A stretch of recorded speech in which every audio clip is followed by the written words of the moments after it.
السلام عليكم ورحمة الله. تحية طيبة لحضراتكم وتمنياتي ليكم بدوام الصحة والحال. وبنقدم ليكم أجدد عروضنا للزواج الشرعي، فعلى كل الجادين الراغبين في طلب الزواج على كتاب الله وسنة رسوله التواصل معنا. وبنأكد لحضراتكم إن طرق التواصل معنا هي هنا على اليوتيوب أو على الإيميل الخاص بالقناة، وسايبين لحضراتكم الرابط بتاع الإيميل موجود في الوصف بتاع القناة. وفي الحالتين إذا كنت بتتواصل معايا هنا على اليوتيوب أو على الإيميل الخاص بالقناة هيتم الرد على حضرتك أو على استفسارك في أسرع وقت ممكن بإذن الله.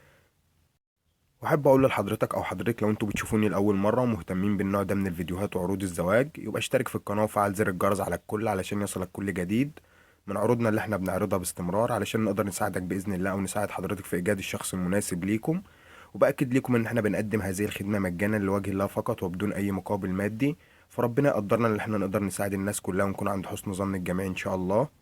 وبرجو من كل مشاهدينا مشاهدة العرض جيدا من البداية للنهاية عشان تكون عارف جميع التفاصيل الخاصة بالعرض، علشان العرض لو مناسب لحضرتك وانت فيك المواصفات المطلوبة من قبل صاحبة الإعلان تتواصل معايا برسالة فيها بياناتك الشخصية العرضها عليها، وربنا يقدم الخير للجميع إن شاء الله.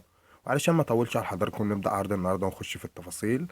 معانا عرض اليوم لمدام أرملة بترغب في الزواج من شخص محترم يتقي ربنا فيها ويصونها ويحافظ عليها ويكون سند ليها. كود العروسة هو 403. زي ما أنا قلت لحضراتكم هي مدام أرملة، مؤهل فوق المتوسط، بتعمل في وظيفة حكومية محترمة ولها دخل ثابت. لديها أولاد يعيشوا معاها منذ وفاة زوجها من فترة طويلة ويقوموا في منزل الأهل، فربنا ييسر لها كل الخير إن شاء الله. مكان إقامتها مصرية، تقيم في محافظة الإسماعيلية، سن 40 سنة.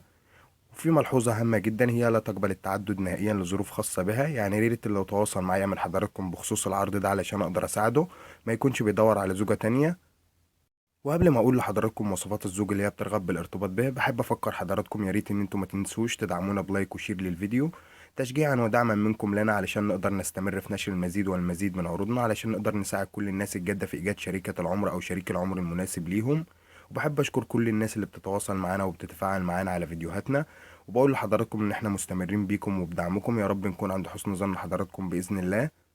وفي ملحوظة هامة جدا بخصوص العرض اللي فات، الناس اللي بعتت ليا بياناتها بس كانت كاتبة رقم موبايلها بطريقة الأرقام مش الحروف، فأنا بأكد لحضراتكم إن الرسايل ما بتظهرش أو رسايلكم ما ظهرتش أو ظهرت واختفت فورا، لأن زي ما أنا قلت لحضراتكم ممنوع كتابة الأرقام والموبايلات بطريقة الأرقام.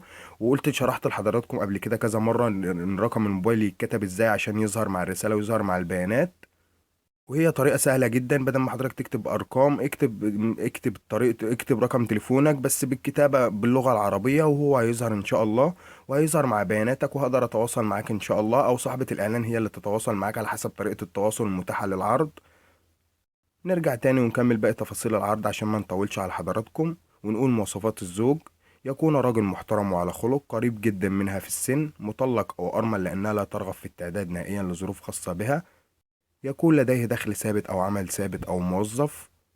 ويكون أيضا لديه شقة الإقامة فيها معه بعد الزواج بإذن الله، لأن زي ما أنا قلت لحضراتكم هي بتكون في منزل الأهل منذ وفاة زوجها من فترة طويلة.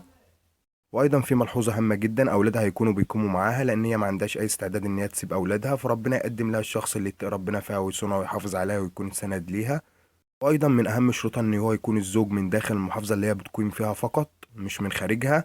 وبأكد لحضراتكم من داخل المحافظة اللي هي بتقيم فيها فقط، فربنا ييسر لها كل الخير إن شاء الله.